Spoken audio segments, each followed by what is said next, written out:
ಕೊಲೆ ಕೇಸ್ನಲ್ಲಿ ಪೊಲೀಸ್ ಕಸ್ಟಡಿಯಲ್ಲಿರುವಂತಹ ನಟ ದರ್ಶನ್ ಅನ್ನ ಸದ್ಯ ತನಿಖಾಧಿಕಾರಿಗಳು ತೀವ್ರ ವಿಚಾರಣೆಗೆ ಒಳಪಡಿಸ್ತಾ ಇದ್ದಾರೆ. ಈ ವೇಳೆ ಸ್ಫೋಟಕ ಹೇಳಿಕೆಯೊಂದನ್ನು ಆರೋಪಿ ನಂಬರ್ 2 ದರ್ಶನ್ ನೀಡಿದ್ದಾನೆ.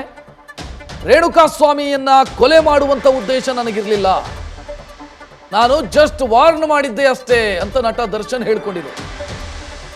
ನಾನು ಬಂದ ಮೇಲೆ ಇವರೆಲ್ಲ ಸೇರಿ ಕೊಲೆ ಮಾಡಿದ್ದಾರೆ, ಕೊಲೆ ಮಾಡಿ ಈಗ ನನ್ನ ತಲೆಗೆ ತಂದಿದ್ದಾರೆ ಅಂತ ವಿಚಾರಣೆಯ ಸಂದರ್ಭದಲ್ಲಿ ದರ್ಶನ್ ಹೇಳ್ತಾ ಇರೋದು. ಅಂದ್ರೆ ನನ್ನ ಇಂಟೆನ್ಷನ್ ಅದು ಮರ್ಡರ್ ಆಗಿರಲಿಲ್ಲ, ವಾರ್ನಿಂಗ್ ಅಷ್ಟೇ ನನ್ನ ಇಂಟೆನ್ಷನ್ ಇತ್ತು. ಉದ್ದೇಶ ಇದ್ದಿದ್ದು ವಾರ್ನಿಂಗ್ ಕೊಡೋದು ಮಾತ್ರ, ಎಚ್ಚರಿಕೆ ಕೊಡೋದು ಮಾತ್ರ ಆಗಿತ್ತು. ಆದರೆ ಈ ಹುಡುಗರು ಆತನನ್ನು ಕೊಂದು ಹಾಕಿದ್ದಾರೆ. ನಾನು ವಾರ್ನಿಂಗ್ ಕೊಟ್ಟು ಈ ಕಡೆಗೆ ಬಂದಿದ್ದೆ, ಅಂದರೆ ಮನೆ ಸೇರ್ಕೊಂಡಿದ್ದೆ, ಉಳಿದ ಹುಡುಗರು ಸೇರ್ಕೊಂಡು ಹತ್ಯೆ ಮಾಡಿದ್ದಾರೆ, ನನ್ನ ತಲೆಗೆ ತಂದಿದ್ದಾರೆ ಇದನ್ನ ಅಂತ ದರ್ಶನ್ ವಿಚಾರಣೆಯ ಸಂದರ್ಭದಲ್ಲಿ ತನಿಖಾಧಿಕಾರಿಗಳ ಮುಂದೆ ಹೇಳ್ತಾ ಇರೋದು. ಆ ಮೂಲಕ ನನಗೂ ಈ ಕೊಲೆಗೂ ಸಂಬಂಧ ಇಲ್ಲ ಅನ್ನೋ ರೀತಿಯಲ್ಲಿ ತಪ್ಪಿಸಿಕೊಳ್ಳುವಂತ ಪ್ರಯತ್ನವನ್ನು ದರ್ಶನ್ ಮಾಡ್ತಾ ಇರೋದು.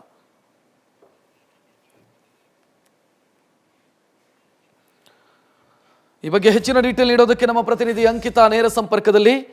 ಅಂಕಿತಾ, ಈಗ ಮರ್ಡರ್ ಆದಾಗ್ಲೂ ಕೂಡ ದರ್ಶನ್ ಇದನ್ನೇ ಮಾಡಿದ್ದು, ಅಂದ್ರೆ ಯಾರ್ದೋ ತಲೆ ಕಟ್ಟುವಂತ ಪ್ರಯತ್ನವನ್ನ ಮಾಡಿದ್ದು, 4 ಜನರನ್ನ ಸರೆಂಡರ್ ಮಾಡಿಸಿದ್ದು. ಈಗ ಕಸ್ಟಡಿಯಲ್ಲೂ ಕೂಡ ಅದನ್ನೇ ಮಾಡ್ತಾ ಇದ್ದಾರೆ ಅಂತ ಅನ್ಸುತ್ತೆ. ಅಂದ್ರೆ ಅವರಿಂದ ಆಯ್ತು, ನನ್ನಿಂದ ಅಲ್ಲ ಅಂತ ತಪ್ಪಿಸ್ಕೊಳ್ಳೋ ಪ್ರಯತ್ನ.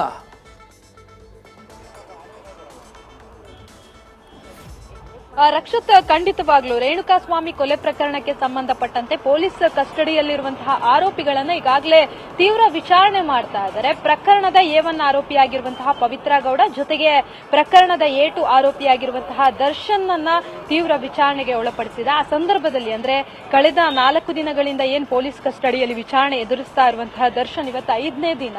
ಇವತ್ತು ಕೂಡ ಅದನ್ನೇ ಹೇಳ್ತಾ ಇದ್ದಾರೆ, ಅಂದ್ರೆ ನಾನು ಮಾಡಿಲ್ಲ ಈ ಕೊಲೆಯನ್ನ, ನಾನು ಜಸ್ಟ್ ಆತನಿಗೆ ಹೊಡೆದಿರೋದಷ್ಟೇ ಅನ್ನೋ ವಿಚಾರವನ್ನ ಇವತ್ತು ಕೂಡ ಹೇಳ್ತಾ ಇದ್ದಾರೆ ಅಂತ ಹೇಳಿ.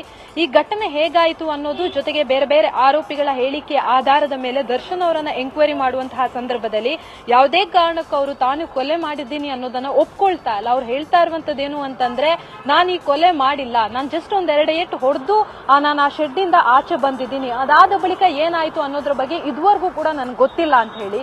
ಈ ಪ್ರಕರಣದ ಕಂಪ್ಲೀಟ್ ಇದನ್ನ ತನಿಖೆಯನ್ನ ನೋಡ್ತಾ ಹೋದಂತಹ ಸಂದರ್ಭದಲ್ಲಿ ಯಾವ ರೀತಿಯಾಗಿ ಹೇಳಿಕೆಯನ್ನ ಕೊಡ್ತಾ ಇದ್ದಾರೆ ಆರೋಪಿಗಳು ಅನ್ನೋದು ಕೂಡ ತುಂಬಾನೇ ಇಂಪಾರ್ಟೆಂಟ್ ಆಗಿರುತ್ತೆ. ಅಂದ್ರೆ ದರ್ಶನ್ ಹೇಳಿಕೆಯನ್ನ ನೋಡಿದ್ರೆ ಎಲ್ಲೋ ಒಂದ್ ಕಡೆ ಇದನ್ನ ಬೇರೆಯವರ ತಲೆಗೆ ಕಟ್ತಾ ಇದ್ದಾರೆ, ಅಥವಾ ಇನ್ನುಳಿದಂತಹ ಆರೋಪಿಗಳೇನಿದ್ರ ಅವರ ಹೆಸರನ್ನ ಹೇಳ್ಕೊಂಡು ಬಚಾವ್ ಆಗೋದಕ್ಕೆ ಟ್ರೈ ಮಾಡ್ತಾ ಇದ್ದಾರೆ ಅನ್ನೋ ಒಂದು ಅನುಮಾನವು ಕೂಡ ಎದ್ದು ಕಾಣ್ತಾ ಇರುವಂತದ್ದು. ಸದ್ಯಕ್ಕೆ ಅನ್ನಪೂರ್ಣೇಶ್ವರಿ ನಗರ ಪೊಲೀಸ್ ಠಾಣೆಯ ಮುಂಭಾಗ ಇದ್ದೀನಿ, ನೀವು ನೋಡ್ತಾ ಇರಬಹುದು. ಈಗಾಗಲೇ ವಕೀಲರು ಕೂಡ ಬಂದಿದ್ದಾರೆ, ಅಂದ್ರೆ ದರ್ಶನ್ ಅವರು ಜೊತೆಗೆ ಆರೋಪಿಗಳನ್ನ ಭೇಟಿ ಆಗೋದಕ್ಕೆ ಅವಕಾಶವನ್ನ ಕಲ್ಪಿಸಿ ಅಂತ ಹೇಳಿ ಬಂದಿರುವಂತದ್ದು. ಆದ್ರೆ ಪೊಲೀಸರು ಆರೋಪಿಗಳ ಭೇಟಿಗೆ ಯಾವುದೇ ರೀತಿಯಲ್ಲಿ ಅವಕಾಶವನ್ನ ಕೂಡ ಕಲ್ಪಿಸ್ತಾ ಇಲ್ಲ. ಅಂದ್ರೆ ಈ ಇನ್ಸಿಡೆಂಟ್ ಬಗ್ಗೆ ಒಂದಷ್ಟು ಮಾಹಿತಿಗಳನ್ನ ಪಡ್ಕೊಳ್ಳೋದಕ್ಕೆ ಕೂಡ ಈಗಾಗಲೇ ವಕೀಲರು ಕೂಡ ಆಗಮಿಸ್ತಾ ಇರುವಂತದ್ದು. ಆದ್ರೆ ಪೊಲೀಸರು ಅದ್ಯಾವುದಕ್ಕೂ ಕೂಡ ಅವಕಾಶವನ್ನ ಕೊಡ್ತಾ ಇಲ್ಲ.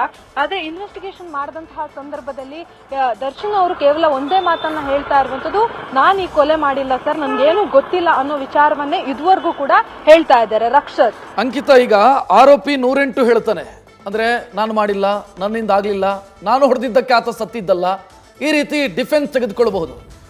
ಈ ರೀತಿಯ ಡಿಫೆನ್ಸ್ಗೆ ಪೊಲೀಸರ ಬಳಿ ಏನು ಉತ್ತರ ಇದೆ? ಯಾಕಂತಂದ್ರೆ ಉಳಿದ ಆರೋಪಿಗಳು ತಮ್ಮ ಕನ್ಫೆಷನ್ ಸ್ಟೇಟ್ಮೆಂಟ್ ಅಲ್ಲಿ ದರ್ಶನ್ ಕಾರಣಕ್ಕಾಗಿ ಆಯಿತು ಅಂತ ಹೇಳ್ತಿದ್ದಾರೆ. ಸೊ ಪೊಲೀಸರ ಬಳಿ ಏನಿದೆ ಇದಕ್ಕೆ ಬೇಕಾದಂತ ವ್ಯವಸ್ಥೆ, ಅಥವಾ ಪೊಲೀಸರು ಏನು ಯೋಚನೆ ಮಾಡ್ತಿದ್ದಾರೆ ಇದಕ್ಕೆ ಸಂಬಂಧಿಸಿ? ರಕ್ಷತ್, ಈ ರೇಣುಕಾಸ್ವಾಮಿ ಕೊಲೆ ಕೇಸ್ಗೆ ಸಂಬಂಧಪಟ್ಟಂತೆ ಇದುವರೆಗೂ ಕೂಡ 11 ಜನ ಆರೋಪಿಗಳು ಇನ್ವಾಲ್ವ್ ಆಗಿರುವಂತದ್ದು ಪೊಲೀಸರಿಗೆ ಗೊತ್ತಾಗಿದೆ.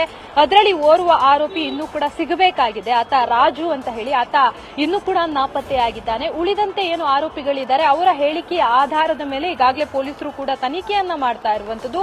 ಎಲ್ಲೋ ಒಂದು ಕಡೆ ದರ್ಶನ್ ಅವರ ಹೆಸರನ್ನೇ ಆರೋಪಿಗಳು ಪದೇ ಪದೇ ಹೇಳ್ತಾ ಇದ್ದಾರೆ ಅಂತ ಹೇಳಿ. ಮೊದಲನೇ ದಿನ ಇನ್ವೆಸ್ಟಿಗೇಷನ್ ಮಾಡಿದಂತಹ ಸಂದರ್ಭದಲ್ಲಿ ಆರೋಪಿಗಳು ದರ್ಶನ್ ಅವರ ಪಾತ್ರ ಏನು ಅನ್ನೋದನ್ನ ಸ್ಪಷ್ಟವಾಗಿ ಹೇಳಿಲ್ಲ. ಆದ್ರೆ ಇವತ್ತು 5ನೇ ದಿನ, ಹಾಗಾಗಿ ಆರೋಪಿಗಳು ಕೂಡ ಪೊಲೀಸರ ಟ್ರೀಟ್ಮೆಂಟ್ಗೆ ಭಯ ಬಿದ್ದು, ಜೊತೆಗೆ ಪೊಲೀಸರ ಇನ್ವೆಸ್ಟಿಗೇಷನ್ ಸಂದರ್ಭದಲ್ಲಿ ದರ್ಶನ್ ಅವರ ಪಾತ್ರ ಏನು ಅನ್ನೋದನ್ನ ವಿವರಿಸ್ತಾ ಹೋಗ್ತಾ ಇದ್ದಾರೆ.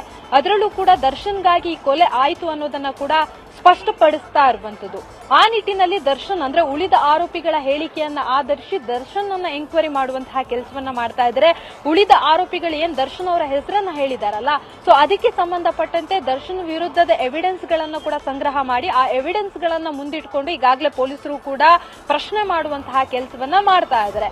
ಆ ನಿಟ್ಟಿನಲ್ಲಿ ದರ್ಶನ್ ಅವರ ಇನ್ವಾಲ್ವ್ಮೆಂಟ್ ಏನು, ನಿಜಕ್ಕೂ ಕೂಡ ಅವ್ರು ಹೇಳ್ದ ಹಾಗೆ ಆ ಒಂದು ಶೆಡ್ ನಲ್ಲಿ 2 ಏಟು ಹೊಡೆದು ರೇಣುಕಾ ಸ್ವಾಮಿಗೆ ದುಡ್ಡು ಕೊಟ್ಟು ವಾಪಸ್ ಬಂದಿದ್ರ, ಅಥವಾ ಆ ಒಂದು ಕೊಲೆ ಆಗೋ ತನಕ ದರ್ಶನ್ ಅಲ್ಲೇ ಇದ್ರ ಅನ್ನೋದ್ರ ಬಗ್ಗೆ ಎಕ್ಸಾಕ್ಟ್ ಮಾಹಿತಿಯನ್ನ ದರ್ಶನ್ ಅವರೇ ಪೊಲೀಸರ ಮುಂದೆ ಬಾಯಿ ಬಿಡಬೇಕಾಗಿದೆ. ರಕ್ಷಿತ್, ನ್ಯೂಸ್ ಫಸ್ಟ್ ನಿರ್ಭೀತಿಯಿಂದ ನಿಮ್ಮ ಪರವಾಗಿ.